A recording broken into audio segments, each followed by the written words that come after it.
Hello and welcome to Planet NOLA. My name is Mary Jacobs. I am your host. This is the podcast where I just talk to people in New Orleans that I think are cool or doing cool things around our city. Just some folks that I'd love more people to know about. Today I have a very dear friend of mine, Zac Manuel, here. Zac is a badass. Zac is a local film director. I have to say film because I'm a theater kid, and I feel like people are gonna be like, "Oh, theater." No, film, like film. Yeah, it's good to clarify. And that's it. That's what this dude does, like full time, direct stuff. And I think like that's kind of it. That's the intro. How do you feel about that? That's great. Do you need any other identifiers? Do you want me to give some accolades? Oh, you have tons of awards. A couple. Should we talk about your tons of awards? An Oscar nom? Yes. Was it more than one Oscar nom? One Oscar nom, but like, geez, for best documentary. Yeah. Was it 2021? 2021. Yeah, for Time. Which, if you haven't seen Time, especially if you live in Louisiana, everyone should watch it, honestly. But especially if you live in Louisiana. Kind of similarly to, we had a guest on the podcast, Mary Henderson Uloho. Do you know her? Name sounds familiar. She's got a thrift store out in Araby called Sister Hearts, and the focus is decarceration, right? And we did the whole episode was just talking about the Louisiana prison system. Yeah. I mean, among many things. Yeah. But so if you really enjoyed that episode, you should absolutely watch Time. It's so good, and it was friggin' robbed by that octopus movie. Yeah. Garbage. Terrible. I was like, I am not biased. When the octopus thing won, I was like, listen, I know the people that did this other one, but like objectively, right? Like, yeah. Anyway. But you know what Garrett told me, because I was talking to Garrett afterwards, and who's Garrett? Garrett is the director of Time. Yeah. I was the director of photography. But Garrett was like, it really just tells you where the Academy's priorities are, Yeah, I think that's like kind of what people say about the Oscars generally. Yeah. And isn't it just kind of like who can pay the most money and that's petition? A big part of it, yeah. It's like, you basically campaign for your film to get nominated and also win. Yeah, I think the average campaign is like $2 million. Yeah, no. What was the budget of Time? I have no idea, but it was not $2 million. Yeah. So it makes sense. It makes total sense. But it is such... Sometimes you're just like, maybe the underdog will get it just this once, Yeah. And then big Hollywood's like, nah. No. Hot take about that movie. You didn't hear it from me, but I heard there were multiple octopuses. No. Just going to start with some juicy goss. Oh, snap. This is why you're here, Zach, to lay down those hard-hitting facts about my octopus teacher. Not going to say it's a fact, but... that reminds me of... Well, I'm not even going to get into that. That's a later episode thing. Who knows? You know what? This is going to sound really stupid, but I think that I like want to say it. I think it's like kind of hard to believe that you just work.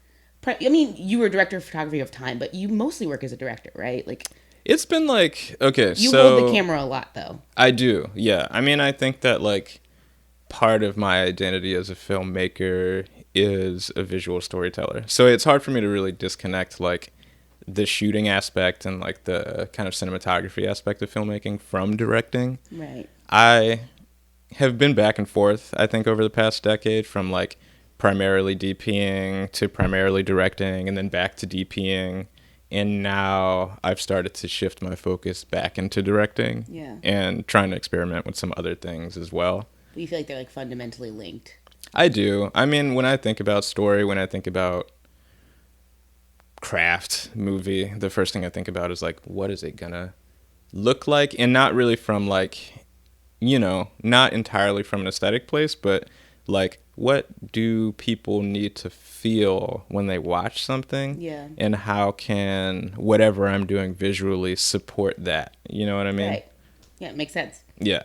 That's like making a movie right there. Yeah. So it makes sense that you kind of go between them. Yeah. I mean, I love to shoot. I think it's like, it's such a wonderful way to connect with people. Like, which I think sounds kind of demented, but it's because you could just go out and talk to people. But like, I also feel like you like a lot of documentary stuff. Like you like those conversations, those literal conversations. Yeah, it's intense. I mean, you're out there, you're meeting people, you're having these really intense kind of encounters and interactions with people, and you're telling their stories, and usually their stories are pretty intense.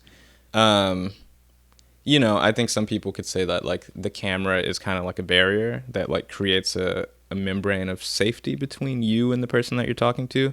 For me, it totally breaks that down. I feel like there's like, to be able to step into someone's space and to kind of have those conversations and negotiations about how they're going to be captured are like a lot more intimate than a lot of the conversations that you have in your regular life. It sounds like consent. It is, yeah. It's a constant almost consent kind of like conversation. how a lot of relationships should exist.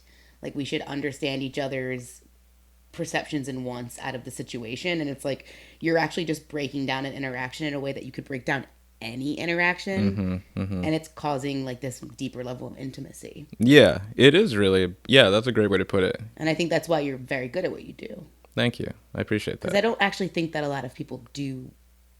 So I know Zach because I briefly worked in film, which was so comical that I worked. I've done everything. I'm one of those people. You have done a lot. I've done a lot of so much stuff, and it's so funny because when I was working in film for a blip, I was ADing, which like I was working closely with you, and one of the things, and I'd worked not just with you, I worked with other people, and one of the things that I noticed about working with you is, first of all, you're my favorite person to work with when it came to I really appreciate that. Directing or DPing, like, and you know, I'm not just saying, and Ben is my best friend. Yeah. Don't tell Ben. He's gonna see this. He will hear this, but he knows, like we work fine together, but like for the reasons that you're my favorite person to work with, I think it is that like you are like this sounds silly, but you're like in your humanity in a way when you're working that I think that a lot of people maybe don't even know how to be. And that gives you this like empathy and this like ability to communicate things. Thank you. And that's like that's what makes you like an artist and not just like a camera holder. Thanks. I appreciate that. You know, honestly, I feel like I've been really like lucky, blessed, fortunate, grateful to have a lot of like unofficial mentors throughout like my like formative filmmaking years, like early 20s, who were all women, and they were just all incredible and all like just very thoughtful, sensitive people. So even when I was like learning how to shoot, I was learning how to do it from a place of like empathy and sensitivity. So I took a lot of that, and that is like part of my practice today. You know, it's part of how I do it. Yeah, it's so cute that you just said, not cute, but like beautiful, sweet. Like my heart fluttered when I you know, said mine that. did too a little bit. But I think about the people that like really taught me, you know what I mean? And like, yeah, they mean a lot to me. Obviously, I didn't know that, and I mean, it makes complete sense. Because it is super unusual for just a dude to be able to tap into that so comfortably. You really do have that ability. Thanks. Zach, if you don't know Zach's work, you should, and you probably do, because I feel like you've directed like several Big Freedom music videos or shot several Big Freedom music videos.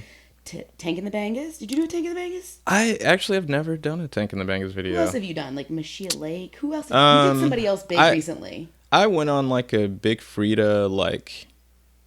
It was like a Big Frida marathon for like 2 years. I think I remember that. Yeah, like a bunch of Frida's videos. I did some videos with Pell, who's also a New Orleans rapper, who's fucking amazing. Who else have I worked with? What's the group? It's Sam Craft and Sweet Crude. Sweet Crude. Did some work with Sweet Crude. Yeah, I don't know. I feel like my music video work is like. Oh, I worked at Mavis Staples was one of I think that's the one I was just thinking of, Mavis Staples.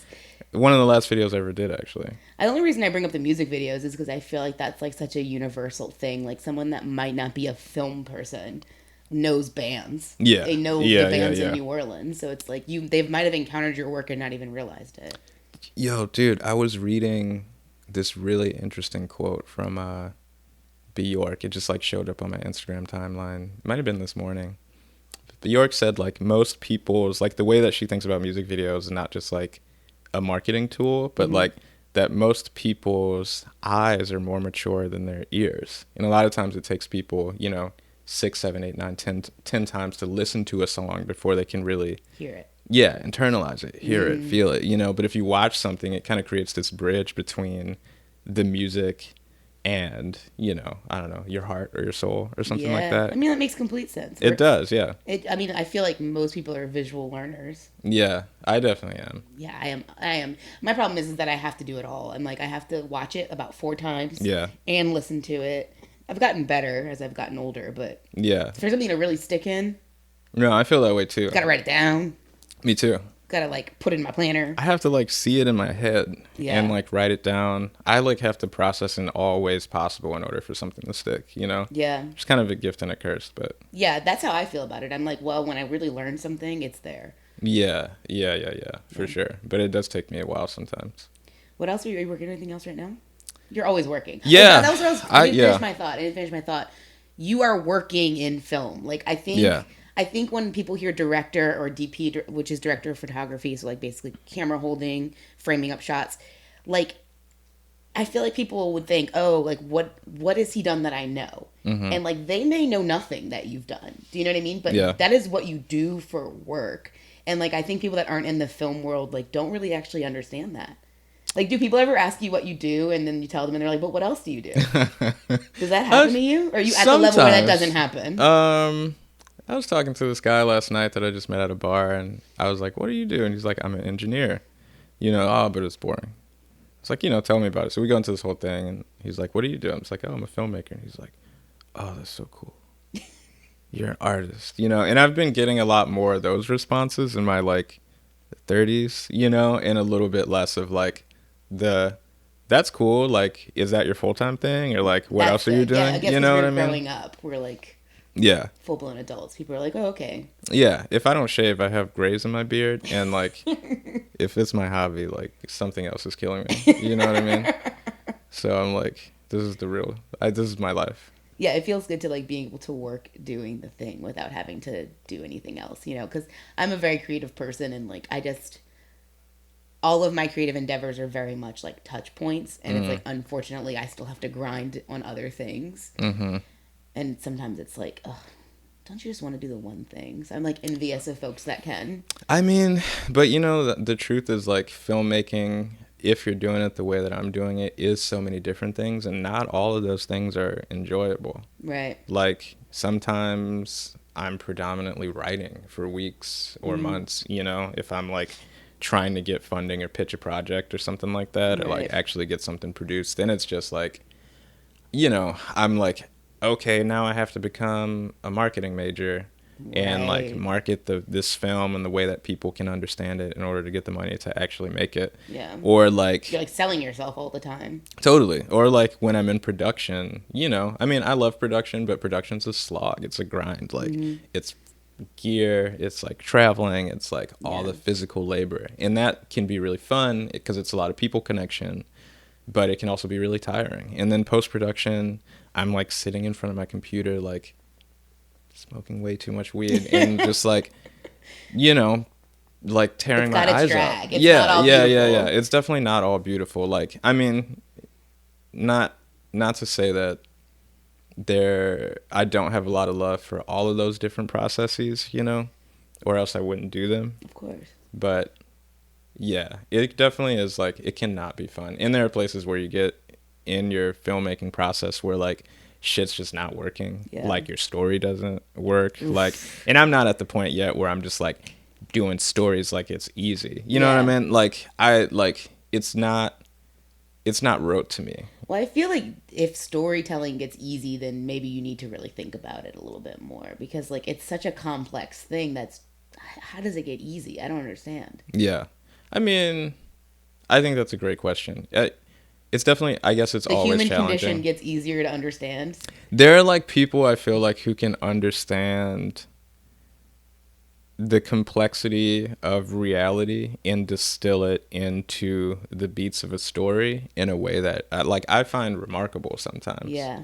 And not get caught up in like, especially because like I'm doing it all, sometimes I'd be like, yo, I really love this moment, or I really love this shot, or I really love what this person says here, and it may not relate in any way to what the story is, you know? So to be able to kind of like have that kind of precise discerning, you know, sometimes really like what's the word, like not murderous, but like, you know what I mean, detailed, like like expounding, like you're zooming in a little bit too much, you mean, and you're getting rid of all the fat, you know what I mean, like anything that doesn't relate to the central story, you know, a lot of times with films like has to get eliminated. That's so real, and that's where people are like, it's on the floor. You know what else I want to talk about? Just being from New Orleans. You grew up really close to me. I did. I But grew we up didn't like know each other in high school. no, We no. didn't, we didn't meet until probably after college. Yeah, I grew up like a half a mile away from here. Yeah, you're right. I pass your parents' house like every day. Yeah. Not to out your parents' address, but when Zach was nominated for an Oscar, they had a big banner made and they hung it on the house, and I passed it every day. And every day, I think I texted you a couple of times. I'm like, passing your banner again. Yeah. It was You went to it Franklin. was cute. Yeah, I went to Ben Franklin and Noka in the last 2 years of high school. You went to NOCA just for 2 years. You mean? Is that what you're saying? Yeah. For film? Yeah, media arts. Oh, that's what's up. Mm-hmm. Did you like Franklin? We talk about Franklin a lot on this podcast. This is so random, but like the last 2 episodes, I've talked about Franklin, which I'm is, not surprised. but it's a cornerstone. I mean, it's like a thing, you know. Like, yeah. the Everyone people wanted who to go went there. If they didn't go there, everyone that went there was cool, Highly ambitious people. highly ambitious. Yeah. I mean, I liked Franklin. I struggled, like, especially after Katrina. I Really? was like, Academically, you mean? oh, yeah. Wow. I was not, like, into school like that. You know what I mean? I mean, at Noka, I did really well. I was super dedicated to that, to learning, like, film and experimenting and, like, having fun. But, yeah, when it came to Franklin, I was like, not really for me. Yeah, that's so funny. Yeah. I mean, a lot of people don't know. I didn't finish college. Oh, really? Mm-mm. Where'd you go? I went to Chapman University in Orange County, Wow. California. Shit. Yeah, out there. Why didn't you finish? I wanted to drop out of college a lot. Like, I empathize with that. Like, it just... Yeah. There were so many moments where I was like, what is the point of this? Like, I know I'm not going to be working in an office. Like, Yeah. I know I'm not going to be using this, like, as a feather in my cap. But, I mean, I'm really happy I went. And Yeah. I had a really good setup, so I was, like, so grateful. But there were so many times where I was like, this is so not for me. I just want to go live life. I felt like I was being halted from living some of the times. Yeah. I think I was, like, I mean, post-Katrina, like, you know, I don't know, your mind's just in a crazy place. And I went from, like... You were a senior when Katrina hit? I was going into my junior year. Okay, yeah. So, like, I feel like I went from this environment that was, like, had experienced a lot of trauma to an environment that, like, was extremely privileged and kind of removed. I was about to say, you went to Orange County. Yeah, it's the diamond-studded buckle of the Bible Belt. Like, it is, like, that part of the country that's, like, Christian, both, like, very conservatively Christian, but also extremely wealthy. So rich. And it was just, like, I was, like, I felt like I was on another planet most of the time. I didn't learn anything about wealth until I became an adult, basically. And Yeah. I mean, once you're, like, taking care of your own property and, like... And you go to California and you can feel it. Like, yeah. a lot of parts of California, you're like, how do you guys function here? Yeah. I think that, like, what happened was, like, that idea of wealth became a reality in a way that, like, I hadn't really thought about, you know? Because, like, remember that show, The Hills? Yes. Yeah, they filmed that on my college campus. Oh, my God. So, like, we couldn't go to the coffee shop sometimes because they would be, like... They'd be shooting a conversation in there. And, you know, I had friends whose, like, parents were, like, Sony executives who, like, you know, drove a Range Rover, crash it, get a Mercedes. And, like, it's that kind of, like... That's wild. It's, like, the ease of... It's just the ease of navigating the world that, like, with, you know...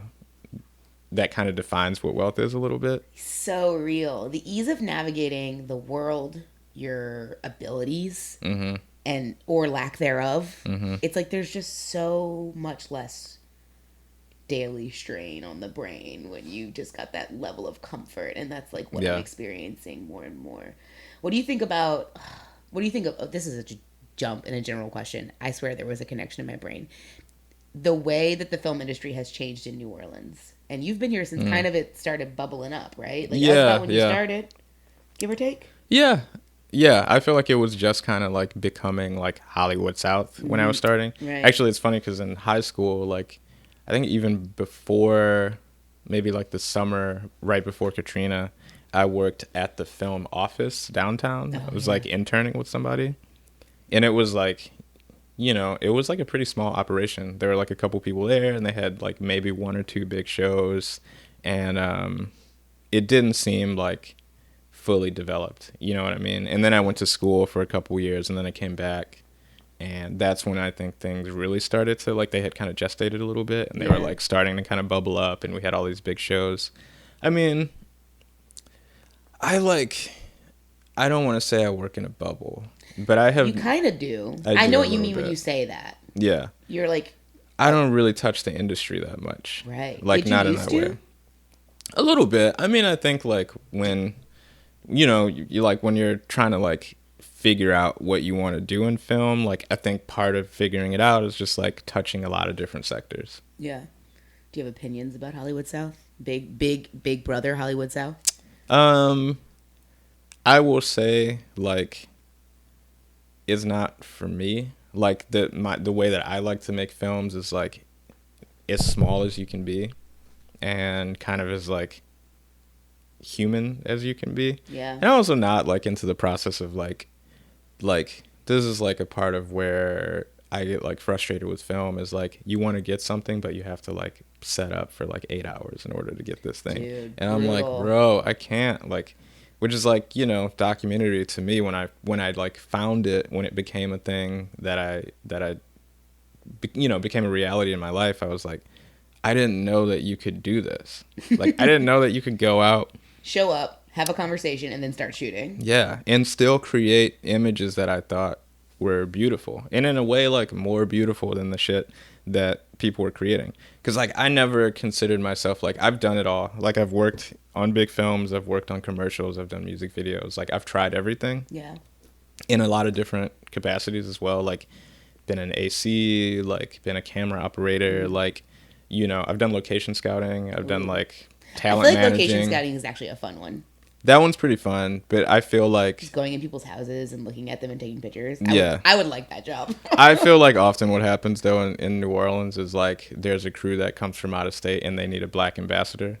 Oh my God, we talk about this all the time. I was so hoping you'd bring this up. I want to talk about this so badly, and I was not gonna bring it up. Yeah. But yeah, you totally get like that pigeonhole. They're like, Yeah. We're like, we need a person of color from New Orleans To shoot, go out. or be the person that goes and talks to the neighborhood or To whatever. build trust, yeah, Yeah, for yeah, sure. yeah, yeah. I've done that job a number of times. That's so wild. And people are like, we really want to get a release from these guys because we got these B-roll shots, but we're actually too afraid to talk They to like them. won't even go talk. Yeah, to like, them. do you mind going? And I'm like, yo, these white folks don't. You are the black ambassador of Yeah. the film industry. Yeah.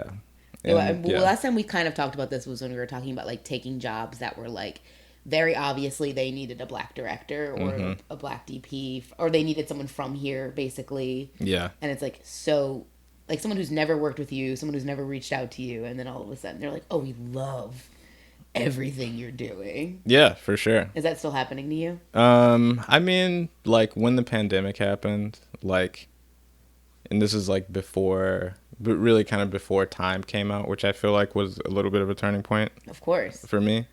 And I had shot a lot and like worked a lot and stuff like that already. But yeah, it was like after the pandemic, it was like, we need a black DP in the South. And like the South as like Louisiana, Oh. Alabama, Mississippi, Arkansas, you know what I mean? Like just a wide swath of The the pool country. was much bigger. And they're like, oh, who can we? And I guess there aren't that many of us. I mean, I'm I sure there believe are, that. you know what I mean? But like, yeah, I got crazy. I feel like there's probably a lot, yeah, but it's the same thing that like not that you've overcome this, but it's like I bet you a lot of people are still butting up against like the nonstop disenfranchisement of people of color in the film industry. Yeah. And so like they can hyper focus on you because you have a resume behind you Mm-hmm. instead of like really looking for that talent. They're like, "Oh, we found one.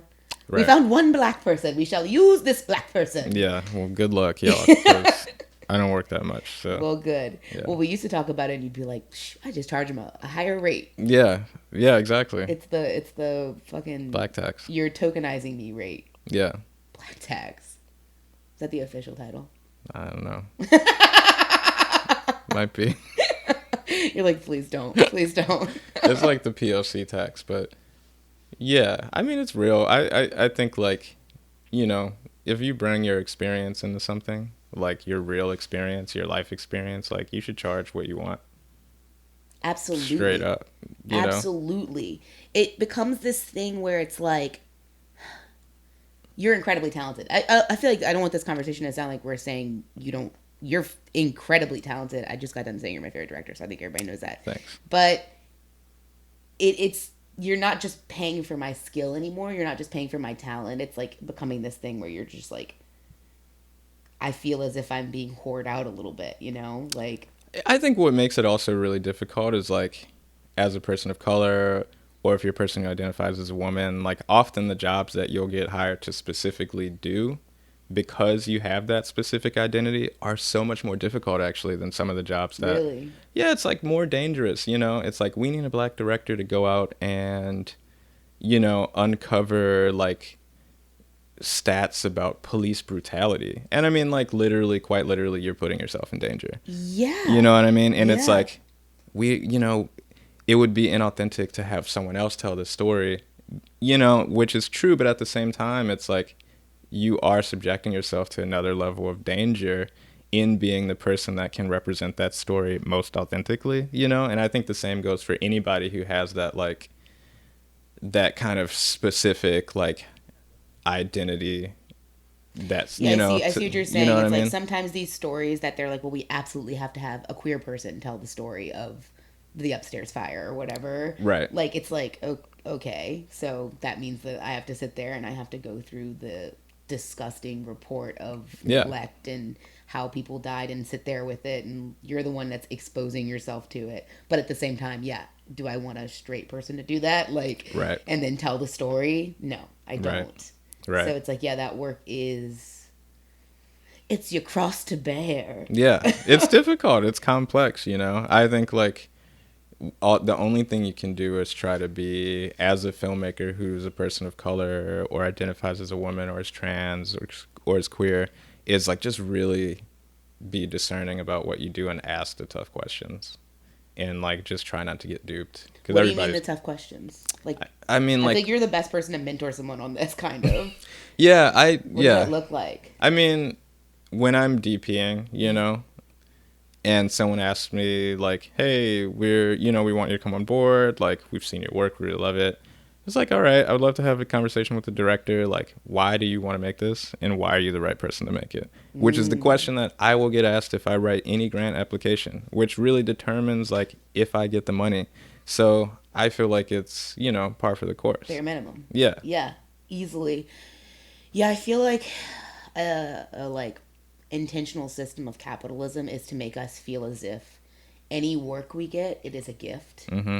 And in fact, that is not true. And it's like, if we empower our labor to be like, I have a say in my labor and what I give to anything. Mm-hmm. If people take up more space, one of my favorite things, like, you know, trending on TikTok is questions to ask on an interview of the company. Like, whose position am I filling? Mm-hmm. Why did they leave? That's a great question. Right? Mm-hmm. And there's so many TikToks on it. People should go, if you have a job interview, and, like, seriously. I mean, think about it. Yeah, that makes like, a lot of sense. Why is this position open? Right. Like, how long did it take the person who had before me to advance to the next level? Mm. Like, what did they start at? What did they finish at on salary? Yeah. Stuff like that. Like, especially because we're in a quote unquote labor shortage. I feel like laborers have more leverage than ever. And it's like, you have leverage to ask these questions. Yeah, I think so. And feel comfortable with the answers. I think film has cultivated, like, a scarcity mindset. Like, you have to take everything because, like, you'll never know what else is going to come around. And if you don't take it, people are going to blacklist you and they're going to be like, this person doesn't like to work. And you don't get calls anymore. Not true. Yeah. I don't think it's true. I mean, honestly, you know, it might be true. But, like, I think that there's truth to it. Yeah. So I think, like, feed your soul, don't abuse yourself, and don't allow yourself to be abused. I mean, ultimately, when I was working in film, I loved it. Mm-hmm. But I didn't, because for my lifestyle, it didn't make any sense. Yeah. I was like, I virtually can't work 12, 14-hour days. Like, I am so entrenched in my community and my family. Like, it was soul-sucking for me. Yeah. But there's lots of people that either they just have different priorities and their lives are different, you know? Yeah. Like, and they can do it. They can do the thing. But it's like, yeah, ask yourself the questions. And I fucking feel for people, because that mentality you were just talking about, it's a thing. It's and real. people will grind and grind and grind and go to show to show to show to show. Yep. Because if they don't take the offer they get on this show, they're right. Sometimes it could be 2 months or 3 months before you get an offer. Yeah. If depending on what you're doing and yada yada yada, who knows you. And it does, you're right, it cultivates this like extreme scarcity, and like it's, you got to ask yourself all the time, like, is this what I want to be in? Yeah. I was always tired of like I just like, I hate negotiating my rate, like constantly negotiating Whack. money. Yeah. I was like, whack. I don't like negotiating money, and you have to do it every time you shoot something. Mm-hmm.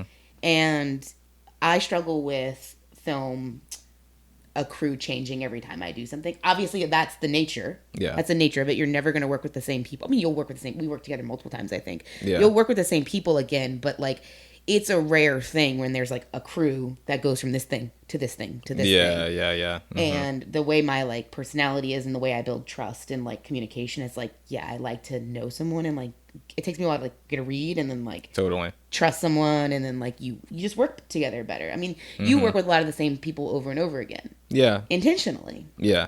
Who do you like to work with? I kind of know who you like to work with, but drop some names of some buds you work with a lot. Man, if I'm directing something and I need a DP, I mean, Justin's wife Hatch is like one of my best friends in the entire planet. Taught me so much about being a shooter. I always tell the story, but I remember like watching this scene that he filmed for a project that Milo Dimkin was working on. And I just remember like how he like followed this person. It's like, it was like from their eyes to their lips to their hands as they like picked up this video cassette and like really delicately like pushed it into the VCR. And I was like, that's so amazing, you know? And I was like blown away by like the intimacy of like how he captured that moment. Yeah. And yeah, it kind of like changed my my life. Yeah. Like an eye. When they say people have eye, he's got an eye. Yeah. So he's like, if I do get the opportunity, if he's available, like he's my number one for sure. That's what's up. Yeah, I knew that already. Yeah, he's great. Do you work with Garrett a lot? I feel like, or is it just time y'all work together? Garrett and I have done a lot of movies together. I thought so. Yeah. Yeah. Mm-hmm. Yeah. So some people do, like they'll pack up, but essentially your crew is going to be varied and stuff. Yeah, you got to be willing to, like, that's a thing that comes with the territory. Yeah, I mean, especially for the work that Garrett is making like really sensitive topics, like working with people for long periods of time. Like, you kind of like, it actually starts to hurt the project if you bring in new people. That makes you know sense. what I mean? Because it's like, but you got to build trust. Yeah, and you like build those relationships, and like, I'm like a person who likes to build those relationships. Like, I like to see people out in the world. Like, I'm a person who also is invested in my community. So, like, the people that I work with, I hope to see them later. You know what I mean? Right. I hope to interact with them outside of a film space. Like, I want to be, you know, just exactly, like another person, not just someone who came in and like filmed a thing with them. But exactly. Like, ideally, you're not working with assholes, and you want to work with them again, and you want to see them again. And, right. Yeah. This is hard to believe, but we have to take a break. Okay.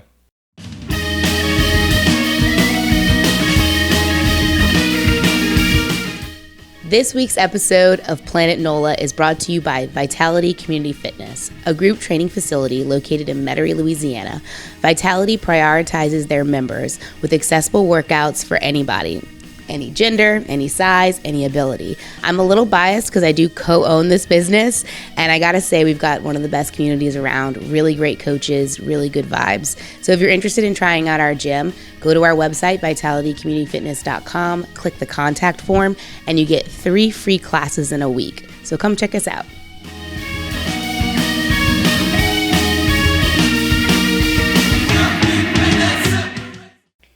And we're back to Planet NOLA. I've been talking to my friend Zac about New Orleans film, about Zac, about just general film stuff. I mean, we've nerded out about film a good bit. Yeah. I wanted to show you my shirt. Yeah. It's a bootleg Super Bowl shirt. Who dat whoop that ass. AZZ. Wow. And then it says Super Bowl, whatever that number is. It'd be snowing in hell. It'd be snowing in hell with 3 exclamation points. That's so true. I know, it's got a little devil right there. Wow. I love that. Isn't that good? That's a great shirt. Thank you. Is that a vintage find? It is a good old thrift find, yeah. Damn, that's a good one. My whole outfit today, I'm like so proud of it. This is thrifted Anthropologie. It had its tag still on it. It's pretty great. This is a Burberry jacket liner that somebody donated to my friend Vintage Curations donated to my shop, and I'm like, I'm keeping it. I'm not, I'm not That's selling not that. going out. I'm not selling that. You got to take those things. And then I thrifted these Doc Martens. Those too. boots are sick. Aren't they beautiful? I love those. You're a big thrifter too. I am. I mean, my brother is a fashion designer. I'm big into fashion. Oh, your brother's a fashion director. Isn't he like famous? Don't you have a famous family member? Yeah. Okay. They're all famous to me. Aw, Zach. Zach, everyone is going to fall so much in love with you on this podcast. They're going to be like, this guy is such a puddin'. Thanks. The woman thing and then this. Oh, my whole family's famous. I mean, I'm lucky, man. I come from like a lot of talented folks. Like my dad's a singer. Yeah. My mom. Oh, you have a lot of musicians. Yeah. My mom's brother was just like a really prominent, influential band director. Yeah. My brother's a designer, menswear designer. You know, like not everybody can grow up in a place, in a home where like their family is like, go out there and be an artist, you know, and like make that work. And yeah, that's so beautiful. That's a true testament to your like talent. It was really lucky. And your success, because like sometimes raw talent's not enough. You have to be curated and like, or cared for. Yeah. And that's like you're saying, like having a family that is supportive of that. I think that is like a unique thing about this city too. It's like growing up here, if you say you want to be a saxophone player, most of the time people aren't going to be like, you can't be a saxophone player. Yeah. Because you can be a saxophone player. They're like, that's a career. Yeah, that's a like a legitimate career. career here. A lot of things like chef and like, right. You know, people take it seriously here in a way that I think more culturally people are. Like, you know, no one's telling kids like, you need a real job. I guess people still say that. Yeah. I'm not telling kids that. I would never do that. What does that even mean? Yeah, no. Sometimes I think talent is inherited. Do you think that you inherited some of your creativity and talent? Yeah, I do. I think it's a thing. Yeah. I think like weird things can be inherited, like mannerisms. Yeah. Like there's all these cases of people that like were adopted and then they like meet their birth people and then they have like their hand gesture, like they walk like them, or they like have these like weird physical things that are like identical to the person they've never met. Mm-hmm. So I think talent is like one of those things. Yeah. I mean, I feel like all. No, maybe it's a balance of like the nature versus nurture, you know? Because I feel like I also, when I was growing up, my older brother was like really, really into film. And we would like watch films and like they became kind of like a part of our humor or like a part of our like play. You know what I mean? Relationship. Yeah, they were like watching movies was like a big part of our relationship. And that probably... Honestly, I haven't thought about that very much, but like probably influenced me a lot to like get definitely. Into film. He also drew. Like I didn't want to be a filmmaker when I was super young. I actually wanted to be a cartoonist. I wanted to do comic books. Oh, cute. And my brother was a big illustrator, so like, yeah, he influenced me a lot. And you're the youngest? I'm the youngest. I'm the youngest too, but of two? I have another older brother who's much older. Oh, okay. So I'm the youngest of three. Me too. Yeah, all boys. Oh, see, we're two girls and a boy. Okay. A boy in the middle. How does it feel to be the youngest? It's complicated. Yeah. You know, I mean, I feel like you probably had a better go of it. I think it was good in the sense that it kind of felt like I was an only child all the time because my brother stopped being my friend by the time he hit puberty. Mm-hmm. And my sister is much older. Mm-hmm. So I was kind of left to my own devices a lot. Yep. And I really think that's why I'm creative. Yeah. I was so good at playing by myself and like playing pretend. Mm-hmm. And whenever I'd have a friend to play with, I would just like latch on. Like, yeah. So tight. And it was like, okay, I want to play house and you're the mom and I'm the dad and we have 3 children. Like I'm ready. Like when a kid wanted to play with me, I would be like just gung ho, like ready to play. Me too. Yeah, you were a big player. Did you play pretend a lot? Oh, all the time. Yeah, me too. Yeah. I feel like that's like my nieces and nephews don't really play pretend. What do they do? They like being physical, so they'll like ride bikes and stuff, but they like consume a lot of video games and TV. And I did too. I had an N64 and I had Oregon Trail on my computer. Nice. And Neopets. Ugh. And I had a TV in my room really young. Yeah. Same. But I just don't ever really see them like lock in. My youngest niece kind of does. Yeah. She'll play and be funny and silly. But the other two are just kind of like, kind of feels like they grow up faster. Like, I know. I do feel that. I don't know how much I can like prove that, but yeah, I do feel like I think it's provable. Like, if you look at 17 magazine, the covers of it, like when we were younger, like there were mature teenagers in like teenager cool clothes, and now if you look at like a 17, it's like 13-year-olds on there in like adult clothing on the covers. Yeah. It's like the demographic is getting younger and younger. Like MTV's demographic, remember how it kind of like shifted? Yeah. It got younger and younger. Like, I don't know. I just think that that's like a thing. Kids are growing up faster. Feels that way. It makes me a little worried for like creative future. Like, where are all the kids that are playing pretend right now? I know they exist. I mean, I feel like they're becoming adults who also play pretend. I hope so. With people's lives. Oh no. Wait, what do you mean? That sounded really dark. It's the darkest thing you've said this whole time. I don't know, just like thinking about the metaverse, you know? Oh my God. I can't think about the metaverse. Yeah. I get so overwhelmed, and NFTs. It's like so contemporary, it's hard to... I just can't even be forced to care. Yeah. It's not in front of me. I have real people that I interact with on a daily basis. But don't you think it's going to become a big part of your life? Potentially? Why? I don't know, just like we could never fathom that, like, when Instagram first came out, never thought that I would even have an Instagram. I actually got it for work-related reasons, and now it's like, wake up in the morning, what's on Instagram? You know? Yeah. Like, I wonder if it'll become, if, like, this whole metaverse thing will become something that, like, is just a part of the fabric of the day. You know? Maybe. I am somebody that's been on the internet since puberty. So since I was like 11, 12. I had AIM. I had LiveJournal. I had Zanga. I had Tumblr. So I always had a journal online. As soon as Instagram came out, I had an Instagram. I was on Facebook, MySpace. Oh, that's interesting. And I was on them because I'm deeply social. Yeah. For me, they were always tools to connect to other people. Like, even today, when I post on Instagram a lot, like, if y'all follow me on Instagram, I post every single day. And I know there are people that are, like, very judgmental of that. It's like, oh, well, either A, I think a lot of people think it's a performance. And then also I think a lot of people think it's fake.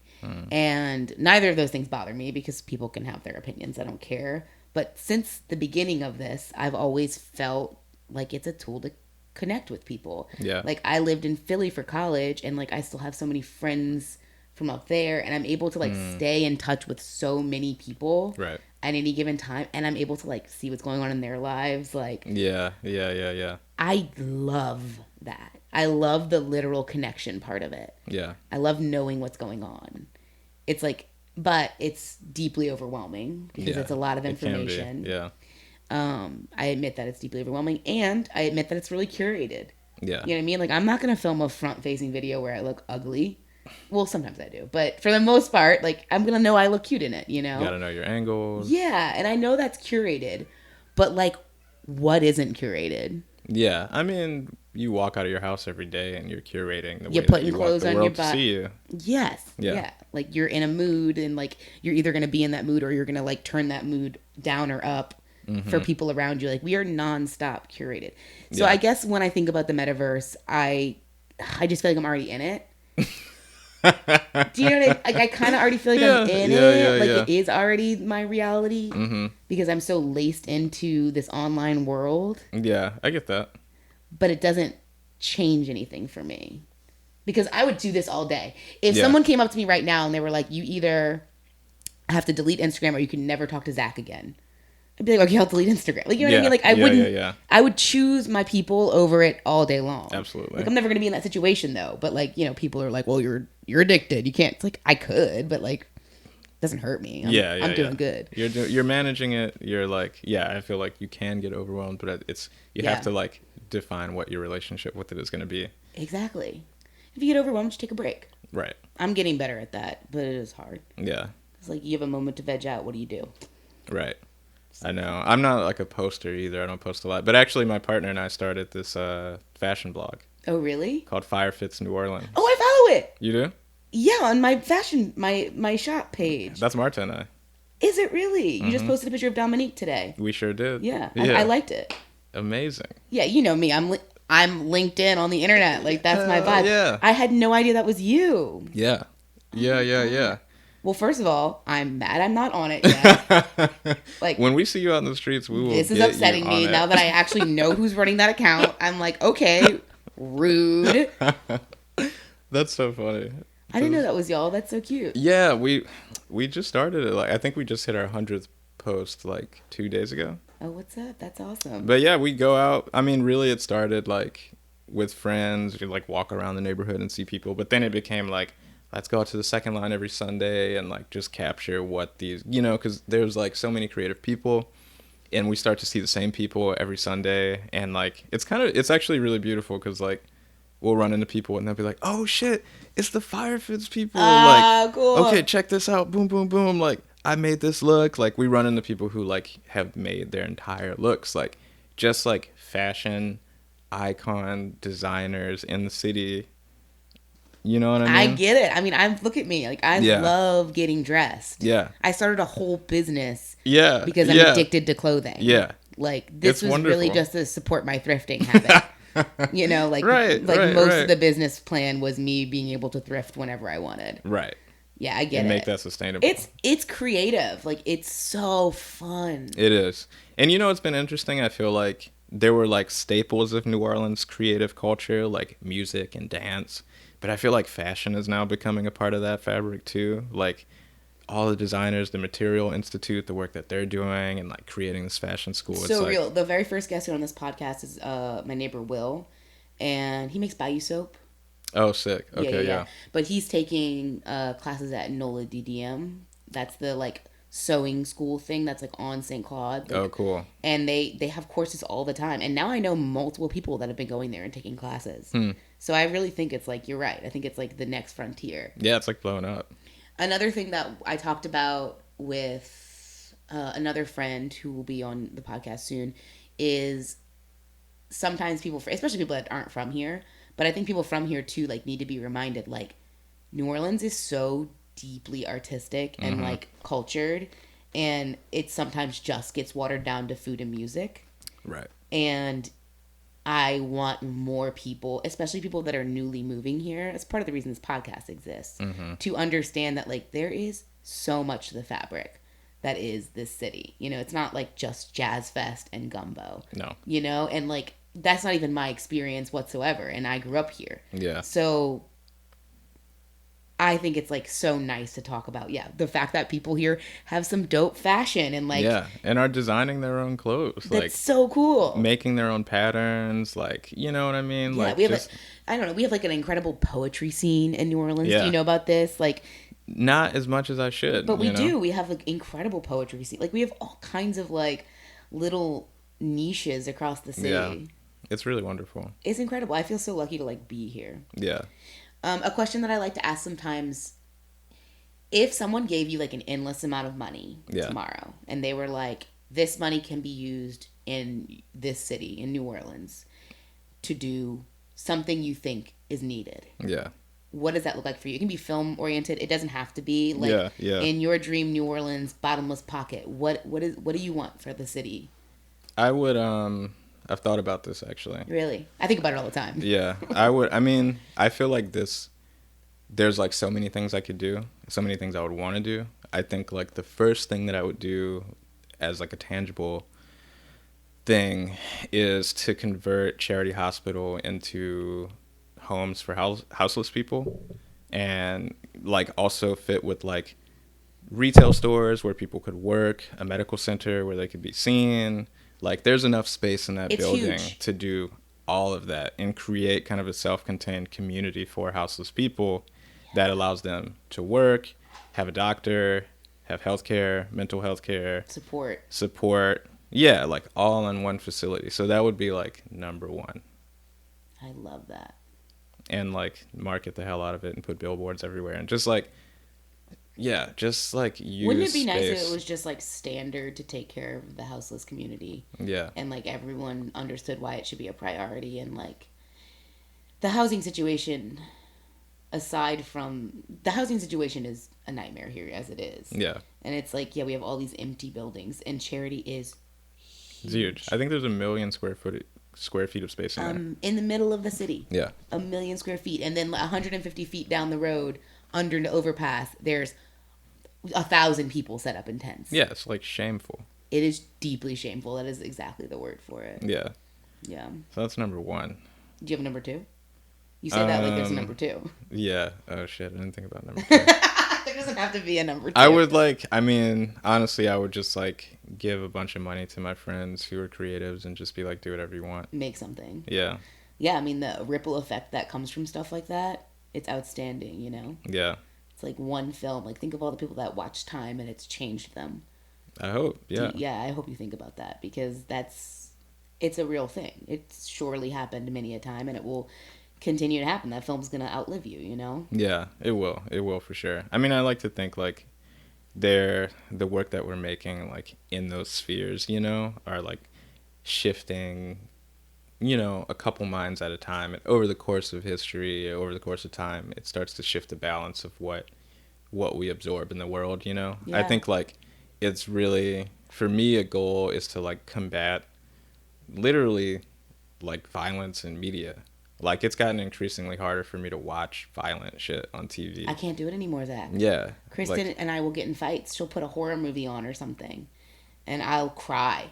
Yeah. I'll start watching it, and I'll be like, why'd you put this on? As soon as it gets rough. Yeah. It's hard to see. I've had those experiences recently, and I feel like, yeah, like there are ways to tell stories that don't involve like physical brutality, you know what I mean? That can still like be great stories and still get whatever point across that you need to get across. And take these heavy topics that maybe involve some brutality. Mm-hmm. Yeah. That's beautiful. What you do is beautiful. Thanks. You're beautiful. Thank you. Aww. Thanks for Love you, buddy. Love you too. Okay, so the last question I ask everybody is, who should I have on the show? Who do you think should be on this show? So many people. I mean, I feel like this is a strategic question. But like, it could be or it couldn't be. I usually tell people like the first person you think of that's like really cool and you wish more people knew, like that's them. Like, ooh, that's tough. I mean, you can tell me more than one person if you want. Yeah, I just think about like some people I've met that are like super talented, younger than I am, like have it together, like have that kind of clarity of vision. Like, I'm like, how do you do that? Dominic Scott, who's like young dude. He's probably like 22 or 23, from New Orleans, singer, songwriter, artist, film director, does a lot of work with Pell. Pell's also fantastic. Also from New Orleans. Pell grew up right down the street. Oh, really? Pell and I were like childhood friends. Another Gentilly buddy. Mm-hmm. Like him and his brother, Pell's brother Micah. Is that somebody that used to hide kegs with in Melanie Boy's home? No. Pell was too young. But that happened. Yeah. But I love that. So I live really close to Melanie Boy's home, and Zach rolled up and he was like, yeah, I used to hide kegs out there. Well, it was, so there's like a baseball field out there. Yeah. And then there's like the dugout. The dugout, right? And like the bathrooms and stalls and stuff like that. And yeah. After Katrina, there was nothing out there either. No, there wasn't anything. Yeah. There was like 2 houses on the block, and like one of them was burned down halfway. You're bad. Yeah. You could go drink underage. Yeah. So somebody stole it. Oh, that's great. It disappeared one day. Oh no. Yeah. I thought you meant y'all stole it. No. I don't know how we got it. Older friends. It's one of those mysterious things when you're a teenager. When I was 16, my brother was 21, and he lost his ID, so he had to get another one. Oh, snap. Dang. So I had that one. I found it. You found it. And that was yours. And y'all we looked enough alike. Enough alike. He's your brother, yeah. Yeah. No one's ever looking that close. Also, no. Being underage, well, not anymore. They've really cracked down, but growing up, it was not hard to get alcohol. No. I feel like right now it's like a lot harder than it ever was when we were kids. Yeah, maybe so. But these kids have sophisticated fake IDs now. I bet. I remember I got given a fake ID once. I was like working Jazz Fest randomly a few years ago at a bar. And this girl gave me a fake ID. And I looked at that and I was like, you have got to be kidding me. It was a Louisiana ID. It looked nothing like my Louisiana ID. But it was beautiful. Like, it was hard. It was her picture. Oh, wow. Like, it was like, it had the thing on the back. Like, I was like, I'm going to give you this alcohol because this fake is so good that I respect your hustle. And she walked up like so confident. Yeah. I was like, you know what, girl? She's like, there's no way you'll turn me away from this. Yeah, and she was right. Yeah. I was like, you know what? Okay, fine. Damn. You got it. She earned it. She earned it. Zach, this has been so lovely. Thank you so Thank you much Thanks for having coming me to Planet NOLA. That was really pleasant. Did you have fun? I did. Okay, tell all your friends, all right? Planet NOLA. Thank y'all so much for listening. Please like, follow, subscribe, all those things. That's how we get people with eyes on this thing. I would love to have as many people in New Orleans as possible listening every week. And if you want to leave us a review on Apple Podcasts, I just got holographic stickers made. So if you leave an Apple Podcast review, let me know, and I'll mail you a holographic sticker. I'll give you one for being a guest. Yeah, okay, yeah. great. You get one for free. Yay. But yeah, thank you so much for listening, y'all. Be in touch.